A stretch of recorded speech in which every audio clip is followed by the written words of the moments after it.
Hello, good morning student. Myself Ravi Kumar, आपका लक्ष्य online classes में स्वागत है। हम लोग थर्ड सेमेस्टर इलेक्ट्रिकल ब्रांच के लिए जो पेपर है इलेक्ट्रिक पावर जनरेशंस, इसके बारे में चर्चा करेंगे। इसके बारे में जानेंगे कि क्या क्या हमें स्टडी करना है और कैसे स्टडी करना है और हमारा स्टडी अप्रोच क्या होगा। फर्स्ट आपको यह जानना जरूरी है कि आपका स्टडी अप्रोच क्या होगा। ठीक है, तो हमारा जो पेपर ओवरव्यू है इलेक्ट्रिक पावर जनरेशंस, पेपर का नाम क्या है स्टूडेंट? Electric power generations. तो पहले हम लोग जानेंगे कि इलेक्ट्रिक पावर जनरेशंस आया क्यों, इसका हम लोग स्टडी क्यों करते हैं। ठीक है, तो देखिए हमारा एक पावर सिस्टम इलेक्ट्रिकल ब्रांच का पावर सिस्टम पीएस नाम से एक पेपर है। थ्रूली तीनों को मिलाकर यह जो पेपर आता है 3 सब्जेक्ट, जैसे कि पहला हमारा हो जाएगा इलेक्ट्रिक पावर जनरेशंस ईपीजी, दूसरा हमारा ट्रांसमिशन एंड थर्ड हमारा क्या हो जाएगा डिस्ट्रीब्यूशन। ठीक है, तो यह जो हमारे पास इलेक्ट्रिकल पावर आता है, इलेक्ट्रिकल पावर दैट मींस जो हमारे पास हमारे हाउसेस में इलेक्ट्रिकल पावर आता है, यह जनरेट कहाँ होता है।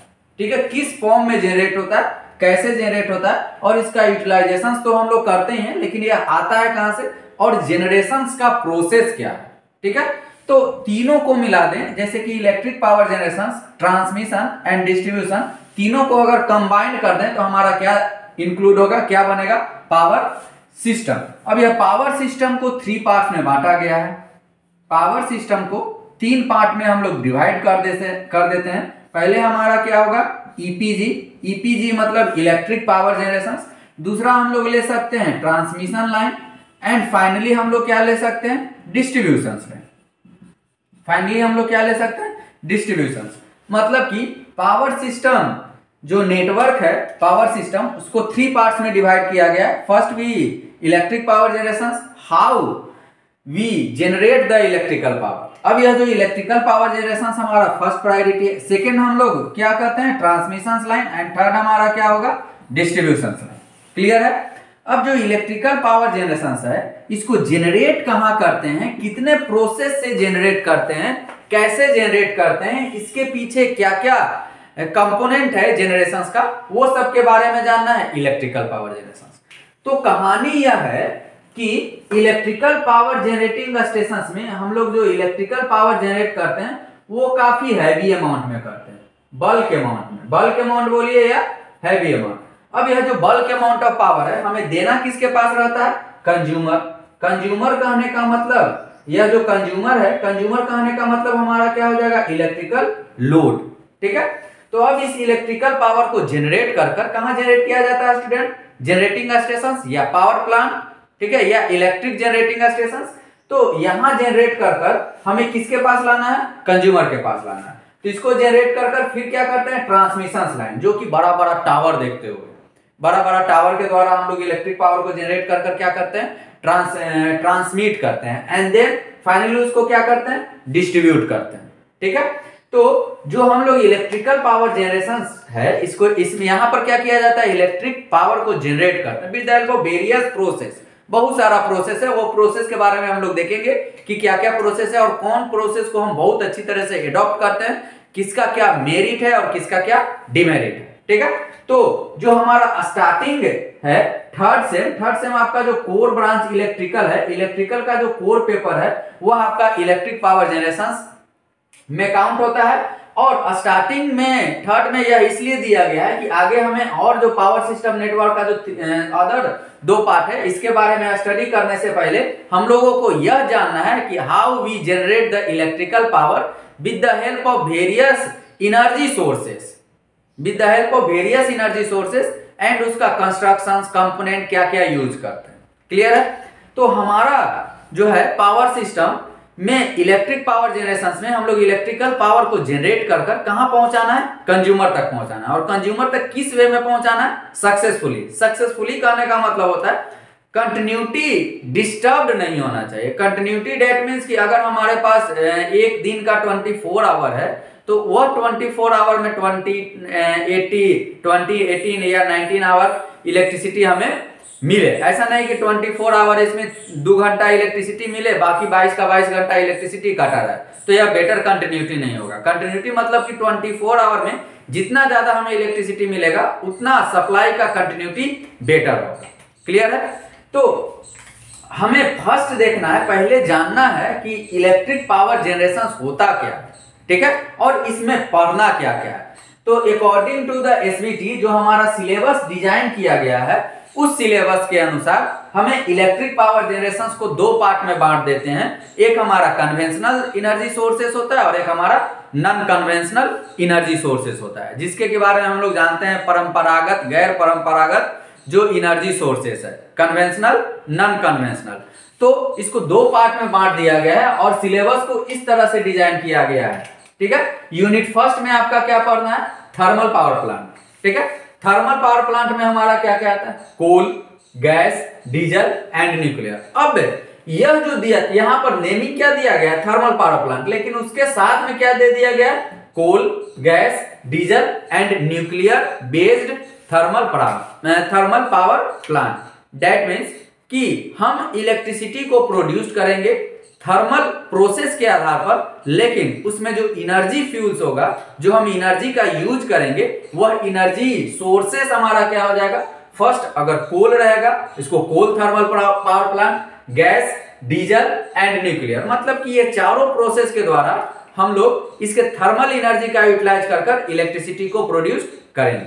क्लियर है? जैसे कि एक एग्जांपल है, अगर हम कोल हैंडलिंग पावर प्लांट में जाते हैं या कोल थर्मल पावर प्लांट में जाते हैं, तो वहां पर क्या होता है? पहले कोयला को महीन चूर्ण में कन्वर्ट कर उससे को कंबसन कर उसके कंबसन प्रोसेस से जो हमें हीट एनर्जी मिलता है, उस हीट एनर्जी के द्वारा वाटर को स्टीम में कन्वर्ट करेंगे एंड देन वह स्टीम हम कहां जलाएंगे? वह स्टीम को एक सर्टेन प्रेशर और टेम्परेचर पे टरबाइन पे स्ट्राइक कराया जाता है और वह हमारा टरबाइन रोटेट करेगा एंड देन टरबाइन के रोटेशन के साथ जनरेटर कपल रहेगा और फिर जनरेटर हमारा इलेक्ट्रिकल आउटपुट देगा।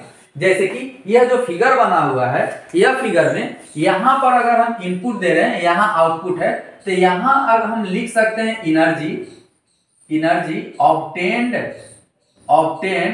by burning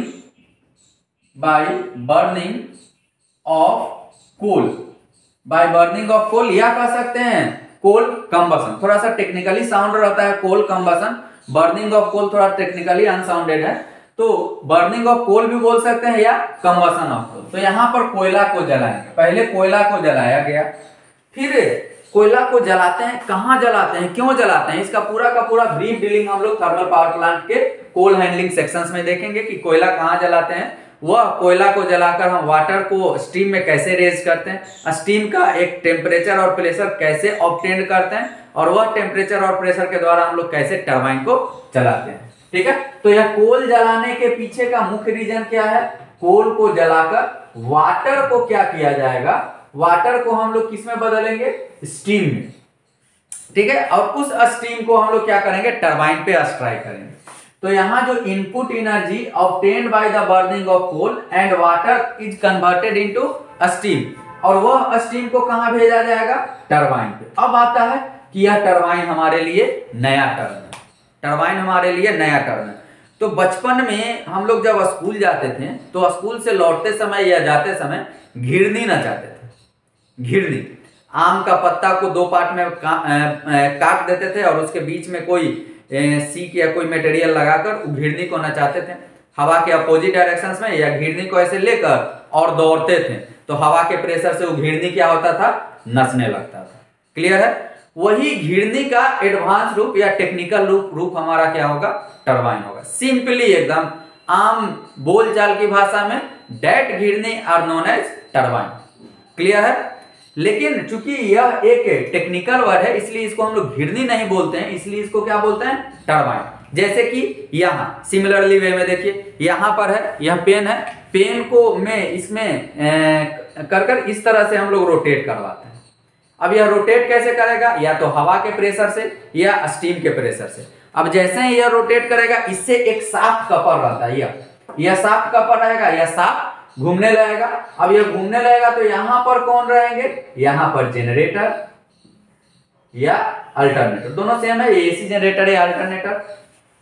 अब जैसे ही यह टरबाइन इस जनरेटर को घुमाएगा, यहां पर हमारा इलेक्ट्रिकल आउटपुट निकलेगा। तो यह एक बेसिक प्रोसेस है, मतलब कि यही प्रोसेस एडॉप्ट किया जाता है कोल में, यही प्रोसेस एडॉप्ट किया जाएगा डीजल एंड न्यूक्लियर गैस में, सभी में यही प्रोसेस को एडॉप्ट किया जाता है। उसको जलाते हैं, उसके एनर्जी के द्वारा वाटर को स्टीम में कन्वर्ट करते हैं, and then that steam are striking on the turbine blade and turbine are rotating, and उसके रोटेशंस के द्वारा जो शाफ्ट भी रोटेट करने लगता है, उस शाफ्ट का यूज हम लोग जनरेटर को रोटेट करवाने में करते हैं, और यहाँ जनरेटर से हमें क्या मिलता है, इलेक्ट्रिकल आउटपुट मिलता है। क्लियर है? तो ये पूरा का पूरा फंक्शनिंग जहां पर हम लोग करते हैं, that place are known as electric power generating station. Clear है? वैसे जगह पर जहां पर हम लोग बल्क अमाउंट में इलेक्ट्रिसिटी का यूज करते हैं with the help of burning of coal, gas, diesel, nuclear waste, radioactive element के द्वारा, उस जगह को, उस प्लेस को हम लोग क्या बोलते हैं, electric power generating station, electric power plant या जनरेटिंग स्टेशन। क्लियर है? तो जितना भी हम लोग एनर्जी सोर्सेस यूज करेंगे, चाहे तो यहां कोयला यूज करें, चाहे तो वहां डीजल यूज करें, चाहे तो वहां गैस यूज करें, चाहे तो वहां न्यूक्लियर रेडियो एक्टिव एलिमेंट के द्वारा यूज करें, या हाइड्रो पावर प्लांट का यूज करें, सब में टरबाइन को हम लोग क्या करते हैं, रोटेट करवाते हैं। और टरबाइन को रोटेट कराने का मेन काम क्या है, मेन फंक्शंस क्या आ जाता है, टरबाइन के रोटेशंस के द्वारा जो शाफ्ट हमारा जुड़ा रहेगा जनरेटर से, वह जनरेटर भी रोटेट करेगा, और उसके द्वारा हमें आउटपुट पे इलेक्ट्रिकल एनर्जी या इलेक्ट्रिकल पावर मिलेगा। अब उस इलेक्ट्रिकल पावर का according to the requirement of consumer हम लोग क्या करते हैं, यूटिलाइज करते हैं। क्लियर है? तो पहला यूनिट में हमें क्या देखना है student, thermal power plant. Thermal power plant में क्या क्या आ जाएगा, ध्यान दीजिएगा, coal, gas, diesel and nuclear waste, यह चारों को हम लोग, चारों के द्वारा हम लोग कैसे इलेक्ट्रिसिटी को जनरेट करते हैं, इसके बारे में देखना है। यूनिट फर्स्ट आपका स्टार्टिंग है, यूनिट फर्स्ट बहुत इंपॉर्टेंट है। ठीक है? नेक्स्ट है आपका unit 2, large and micro hydro power plant. अब आता है कि सर हाइड्रो पावर प्लांट क्या होता है, यहां पर तो आप चर्चा नहीं की है हाइड्रो के, कि पानी से हम लोग इलेक्ट्रिसिटी बना लेते हैं। तो हाइड्रो पावर प्लांट में किसी तरह से कोयला या आग वगैरह का दहन की क्रिया नहीं करते हैं। वहां काम क्या होता है, पानी को ऊंचाई पर स्टोर कर लेते हैं, और ऊंचाई से पानी को गिराया जाता है, और वही गिराते हैं, और उसी के रास्ते में क्या ला देते हैं, टरबाइन। इस तरह से सेटअप करते हैं। तो जैसे ही वह टरबाइन पे स्ट्राइक करेगा, टरबाइन वाटर के काइनेटिक एनर्जी के कारण रोटेट करने लगेगा, एंड देन ई अगर रोटेट करने लगा तो ई बेचारा कुछ नहीं कर सकता है, इसको रोटेट करने के अलावा और कोई साधन नहीं है, इसको रोटेट करना है। अब इसको कैसे रोटेट कराएंगे, ऊपर से पानी गिराकर। ठीक है? तो यह जो हमारा होता है large and micro hydro power plant, इसमें हम लोग वाटर के पोटेंशियल एनर्जी का यूज कर उसको काइनेटिक एनर्जी में कन्वर्ट करते हैं, and then that kinetic energy are strike on the turbine, and then turbine are rotate, and after the electricity will be produced. Clear है? जैसे कि देखो अभी क्या, अभी रह रहे होंगे बहुत सारे student first floor, second floor, third floor पे रह रहे होंगे। टंकी कहाँ रहता है, पानी का टंकी सबसे नीचे की सबसे ऊपर, बताओ, पानी का टंकी सबसे ऊपर रहता है। ठीक है? अब वहां से पानी आता है, सपोज दैट कोई बच्चा थर्ड फ्लोर पे हो, कोई बच्चा ग्राउंड फ्लोर पे हो या फर्स्ट फ्लोर पे हो, दोनों सेम टाइम में नल खोलो नहाने के लिए। ठीक है? नल खोलो और देखना कि जैसे ही नल खोलते हैं तो वाटर का जो प्रेशर है, या जिस वेलोसिटी से वाटर टब में जाएगा, टब में मतलब कि नल खोले तो बाल्टी या टब में जाएगा, तो जो ग्राउंड टॉप फ्लोर के नजदीक रहेगा उसका प्रेशर या उसका फ्लो रेट काफी कम होता है। ठीक है? जो बॉटम पे रहेगा उसका फ्लो रेट काफी ज्यादा होगा। क्यों?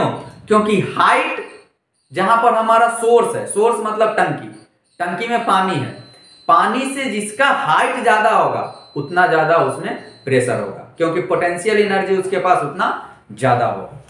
तो सेम प्रोसीजर का यूज हम लोग यहाँ करते हैं, जिसको कि बोलते हैं large and micro hydro power plant. मतलब कि रेटिंग के आधार पर लार्ज और माइक्रो हाइड्रो पावर प्लांट बोला जाता है। हेड के आधार पर बोला जाता है। हेड मतलब कि उसका ऊंचाई कितना कितना है, उसके अनुसार इसको क्लासिफिकेशन किया गया।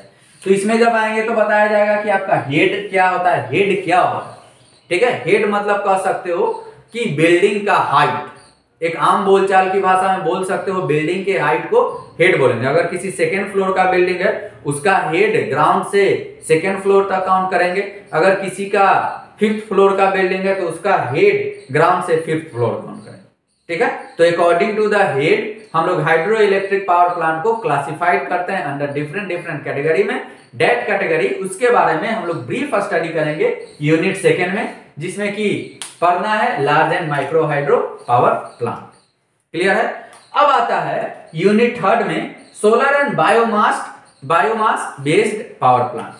तो सन एनर्जी हमारे पास कहो कि एक तरह से बिगेस्ट सोर्स ऑफ एनर्जी है, लेकिन उसका यूटिलाइजेशन हम लोग बहुत कम कर रहे हैं, वेरी लो अमाउंट में उसका यूटिलाइजेशन कर रहे हैं। ठीक है, लेकिन रिसेंटली ट्रेंड में सन और विंड पे इतना ज्यादा रिसर्च एंड डेवलपमेंट हो रहा है कि इन फ्यूचर हमें सन, सोलर एनर्जी और विंड एनर्जी का एडवांटेज देखने को मिलने लगेगा कि हमें कितना उस पर डेवलप कर चुके हैं कि उसका यूटिलाइजेशन कर रहे हैं। ठीक है, तो solar and biomass based power plant, तो सोलर पे तो काफी ज्यादा काम हो रहा है। बायोमास मतलब कि वेस्टेज मटेरियल का यूज हम लोग कर जो इलेक्ट्रिसिटी डेवलप करते हैं उसको बायोमास बोलते हैं। सन सोलर एनर्जी पढ़े होगे, सोलर सेल। ठीक है, तो सोलर सेल के द्वारा हम लोग डायरेक्ट लाइट एनर्जी को इलेक्ट्रिसिटी में बदल देते हैं।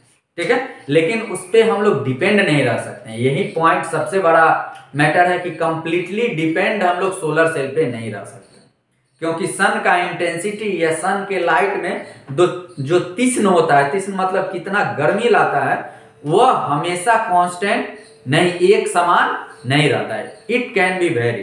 ठीक है, लेकिन जो डेवलपमेंट आ रहा है इस पे हमारा काफी ज्यादा ध्यान है हम लोगों का कि सोलर एनर्जी को कैसे ज्यादा से ज्यादा हम लोग अपने सिस्टम में या अपने यूज के लिए यूटिलाइज कर सके। ठीक है, तो यहां पर क्या है, solar and biomass based power plant. Clear है। नेक्स्ट है विंड पावर प्लांट। तो जो घिरनी बताया था ना बच्चा, घिरनीय है विंड पावर प्लांट। जैसे कि यह एक टावर लगा दिया गया, एक टावर, और टावर के ऊंचाई पे घिरनी लगा दिया गया।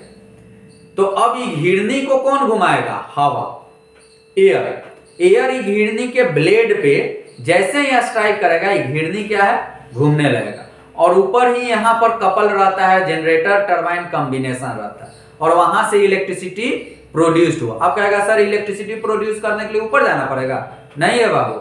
यहाँ पर जनरेटर इलेक्ट्रिसिटी प्रोड्यूस किया, यहाँ से तार लाकर या नीचे ग्राउंड पर, और फिर हम उस इलेक्ट्रिसिटी का according to the requirement use करते हैं। क्लियर है। लेकिन अंतर है कि घिरनी का हाइट ना तो बहुत ज्यादा कर सकते हैं ना बहुत कम कर सकते हैं, और घिरनी को सभी जगह लगा भी नहीं सकते हैं। विंड पावर प्लांट को सभी जगह नहीं लगा सकते हैं, खाली जगह पे लगा सकते हैं जहां पर एक सर्टेन अमाउंट में हवा उसको स्ट्राइक करे। ऐसा नहीं कि कोई 10 मंजिला इमारत है, बिल्डिंग है, और उसके पीछे जाकर टावर लगा दिए, विंड पावर प्लांट लगा दिए। अब वहां पर पता चला कि पंखी घूम ही नहीं रहा, तो तुम तो पूरा एकदम साजो सामान के साथ वो लगा दिए कि हाँ हम विंड पावर प्लांट लगा दिए, और पंखी घूम ही नहीं रहा है। तो पंखी घूमबे नहीं करेगा तो इलेक्ट्रिसिटी क्या जनरेट करेगा। ठीक है, इसलिए विंड पावर प्लांट वैसे जगह पे लगाते हैं जहां पर थोड़ा सा जगह खाली हो। जैसे कि हमारे इंडिया में एक सुजलॉन कंपनी, ठीक है, वह जनरली विंड एनर्जी पे बहुत अच्छा काम कर रही है और उसी का पावर प्लांट लगाते हैं। आपको विंड एनर्जी ज्यादातर देखने को मिलेगा राजस्थान, गुजरात साइड या एमपी साइड में विंड पावर प्लांट देखने को मिलेगा। ठीक है, लेकिन ये भी हमारा क्या है, डिपेंड नहीं रह सकते हैं इसको। ठीक है, नेक्स्ट है स्मॉल विंड टरबाइन। तो विंड पावर प्लांट का जो शॉर्ट फॉर्म होगा, मतलब कि जिससे वैसे विंड पावर प्लांट जिसका यूटिलाइजेशन उपयोग हम लोग लो लेवल पे करेंगे, जो कि एनर्जी कम एनर्जी प्रोड्यूस करता है, उसको हम लोग क्या बोलेंगे, स्मॉल विंड टरबाइन। क्लियर है। नेक्स्ट है last unit 6, economics of power generation and interconnected power system. Economics मतलब क्या होता है, सोचिए, suppose that we have to generate the electrical energy. यह टरबाइन जनरेटर कॉम्बिनेशंस के द्वारा हम लोग इलेक्ट्रिकल एनर्जी को जनरेट कर दी। अब यह इलेक्ट्रिकल एनर्जी का यूज कौन करेगा, हम लोग कंज्यूमर करेंगे। अब कंज्यूमर को यूज करेंगे तो कंज्यूमर को फ्री में नहीं ना देंगे, उससे पैसा लेंगे। अब अगर कंज्यूमर से ज्यादा पैसा लेंगे तब तो इलेक्ट्रिसिटी यूज ही नहीं करेगा, तो हमारा प्रोडक्शन वेस्ट हो जाएगा, एकदम खत्म। कि जब कंज्यूमर यूज ही नहीं कर रहा है तो हम कैसे इलेक्ट्रिसिटी को प्रोड्यूस कर सकते हैं। रॉ मटेरियल कहाँ से लाएंगे, फ्री में तो रॉ मटेरियल नहीं मिलेगा। जैसे कि तुम सोचो कि एक समोसा का दुकान है, अब वो समोसा जनरेट कर रहा है। जनरेट करना मतलब कि समोसा प्रोड्यूस कर रहा है, तो किसके लिए प्रोड्यूस कर रहा है, वो वह समोसा बनाकर खुदे खाएगा। सपोज डेट 50 समोसा बना लिया और खुदे खाने लगा, तो पता चला उसका 1 महीना या 10 दिन में दुकानें बंद हो जाएगा। ठीक है, तो यहाँ पर जो बल्क अमाउंट में इलेक्ट्रिसिटी यूज करते हैं पावर जनरेटिंग स्टेशन में, that electricity are consumed by the consumer, या कह सकते हैं are consumed by the electrical load. और जैसे ही वह इलेक्ट्रिकल लोड उस इलेक्ट्रिसिटी को कंज्यूम करता है तो उसके घर में एक भूक भुकवा मीटर रहता है, वो मीटर भूक भाग करने लगता है। और वो मीटर का भूक भाग करना मतलब कि ग्लो करना, ब्लिंक करना, यह इंडिकेट करता है कि आप इलेक्ट्रिकल एनर्जी का यूटिलाइज अपने घर में कर रहे हैं। और दैट ब्लिंकिंग, वो जितना ब्लिंक करेगा उतना ही मीटर का रीडिंग आएगा, और जितना मीटर का रीडिंग आएगा उतना ही यह जो कोल एनर्जी है या जो थर्मल पावर प्लांट का बॉस है उतना ही खुश रहेगा कि अरे भाई हमें मीटर का रीडिंग बहुत आ रहा है, बहुत पैसा मिलेगा।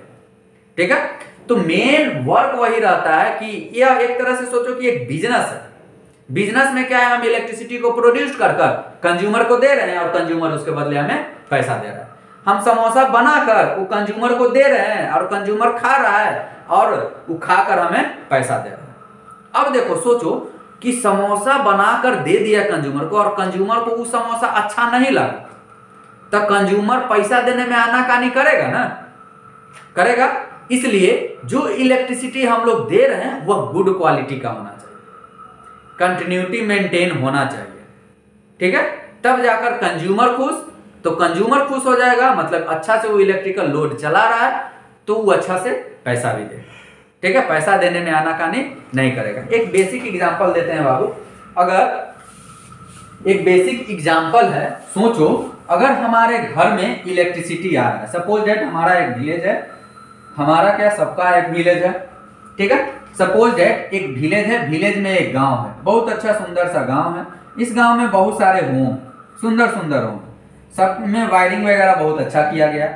यह सप्लाई लाया अपने घर के पास, यहाँ पर ट्रांसफार्मर से सप्लाई लाया। अब जो यह सप्लाई लाया तो घर के एप्लियंसेस को रन करा था, लेकिन यह देख रहा है कि हमारे पास एक दिन में 24 आवर में 2 आवर ही इलेक्ट्रिसिटी रहता है। अब 1 मंथ हो गया और 1 मंथ के बाद इलेक्ट्रिसिटी बिल वाला या इलेक्ट्रिसिटी बोर्ड वाला या इलेक्ट्रिसिटी ऑफिस वाला जो बिल देने आता है वो आया और इसको 2000 का बिल थमा दिया। इस कंडीशंस में कैसा फील होगा कि तुम इलेक्ट्रिसिटी यूज नहीं किया और वो तुमसे पैसों मांग रहा है, दे दोगे? इसको भी बंधक बना लेगा और ये जो बिल भेजा उसको भी बंधक बना लिया जाएगा। ठीक है, इसलिए जनरेटिंग स्टेशन में जो बैठा होता है हायर ऑफिशियल, उन लोगों का थिंकिंग यह होता है कि कैसे कंज्यूमर को हम बहुत अच्छे क्वालिटी का इलेक्ट्रिसिटी दें। अच्छा क्वालिटी मतलब कि बल्ब भूख भाग नहीं करे। अभी देखते हो ना, घर में बैठे रहते हो तो देखते हो कि अरे बल्ब भूख भाग करे लगा, तो भूख भाग काहे करता है, कुछ कारण होगा ना। वो कारण को हम लोग आगे जानेंगे कि बल्ब भूखे भाग काहे करने लगता है, और भूख भाग करते करते जा खत्म, बुझ गया, काम खत्म। ठीक है, तो इसके पीछे का रीजन जानेंगे, और यही रीजन को दूर कौन करता है, यह जनरेटिंग स्टेशन में जो बैठा रहता है वह इस सब के फॉल्ट को दूर करता है। ठीक है, जैसे कि एक और एग्जांपल दो, घर, बहुत अच्छा घर बना, सपोज दैट डिप्लोमा कंप्लीट हो गया, जूनियर इंजीनियर बन गया, अब शादी ब्याह हो गया, दहेज वहेज लिया, एकदम जम के पूरा तोड़ फोड़ के दहेज लिया, बहुत दहेज लिया, गाड़ी लिया, एक ससुर जी एक अच्छा सा अपार्टमेंट दे दिए, वो अपार्टमेंट में फ्रिज एसी सब लगल है। अब सब लगल है, सब इलेक्ट्रिकल लोड है, तो उस घर में सप्लाई लिए अच्छा से रन करा रहे हैं, वॉशिंग मशीन चला रहे हैं, एसी चला रहे हैं, सब रन करा रहे हैं, तो देखोगे ना कहीं पर, तो अरे सर हुआ एमसीबी लगल है, तो देखते हैं कि कभी जब फॉल्ट आता है, कोई किसी कारण से कोई फॉल्ट आ रहा है, शॉर्ट सर्किट हो रहा है या ओवरलोड हो रहा है, तो वो एमसीबी गिर गया, तो गिर गया तो लाइन में कट गया। ठीक है, तो इसमें लाइन कटना में हमें ऐसा नहीं कि नुकसान है, हमें बेनिफिट है। क्यों बेनिफिट है सर? क्योंकि वह एमसीबी का गिरना यह इंडिकेट करेगा कि कोई फॉल्ट हमारे घर में या हमारे आसपास या कहीं पे भी है, और एमसीबी गिर गया मतलब हमारा डिवाइस क्या हो गया? सेफ हो गया। ठीक है, तो एज एन इलेक्ट्रिकल इंजीनियर का काम क्या रहता है, ध्यान से सुनो। How to generate electrical power, जो कि जनरेट कहां करेंगे? इलेक्ट्रिकल पावर जनरेटिंग स्टेशंस में इलेक्ट्रिकल पावर को हम लोग जनरेट करेंगे। अब जनरेट कर दें, इसको रिलेट कर दो समोसा से, रिलेट कर दो, समोसा बन गया समोसा वाला के दुकान पे। ठीक है, अब वो बना किसके लिए है? कंज्यूमर के लिए। कंज्यूमर के लिए ना बना है कि बना के अपने खा जाएंगे, अरे एक आध गो ना खाओगे, ये सब का सब खा जाओगे। तो कंज्यूमर के लिए बना है, तो अब वो कंज्यूमर के पास पहुंचाना है, तो उसके लिए हम लोग क्या करेंगे? ट्रांसमिट करेंगे। ठीक है, ट्रांसमिट करेंगे एंड देन फाइनली क्या करेंगे? डिस्ट्रीब्यूट कर कर कंज्यूमर को दे देंगे। कंज्यूमर चलाओ और पैसा दो, समोसा खाओ और पैसा दो। ठीक है, अगर सोचो समोसा खाने दुकान के पास गया और उस समोसा वाला तुमको दिया समोसा खाने के लिए, और उसका ऊपरे वाला मुंडी टूटल, तुम खा के पैसा दे देगा? कहेगा मुंडी टूटल है, पैसा आधा लीजिए, बोलते हैं ना जी। इसलिए एक गुड क्वालिटी का इलेक्ट्रिसिटी हमारे पास आना चाहिए। विथ कंटिन्यूटी इज बेटर, बहुत अच्छा कंटिन्यूटी मेंटेन रहे। ठीक है, और वह काम कौन करता है? हमारा जनरेटिंग पावर स्टेशंस इलेक्ट्रिसिटी को जनरेट करेगा, ट्रांसमिशन लाइन इलेक्ट्रिसिटी को ट्रांसमिट करेगा, and then distribution line electricity को डिस्ट्रीब्यूट करेगा according to the requirement of consumer. ठीक है, इलेक्ट्रिसिटी को क्या कर दिया जाता है? डिस्ट्रीब्यूट कर दिया जाता है। इसलिए आपको स्टार्टिंग में क्या दिया है?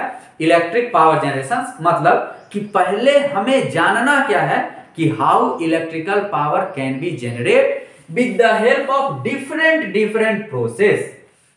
इतना सारा प्रोसेस, यूनिट फर्स्ट में भी इलेक्ट्रिकल पावर जनरेट करना है, यूनिट सेकंड में भी इलेक्ट्रिकल पावर जनरेट करना है, यूनिट थर्ड में भी इलेक्ट्रिकल पावर जनरेट करना है, यूनिट 4 में भी इलेक्ट्रिकल पावर जनरेट करना है, यूनिट 5 में भी इलेक्ट्रिकल पावर जनरेट करना है। ठीक है, तो सबका अपना अपना मेरिट है, सबका अपना अपना डिमेरिट है, लेकिन जनरेट सभी तरह से हम लोग इलेक्ट्रिसिटी कर सकते हैं।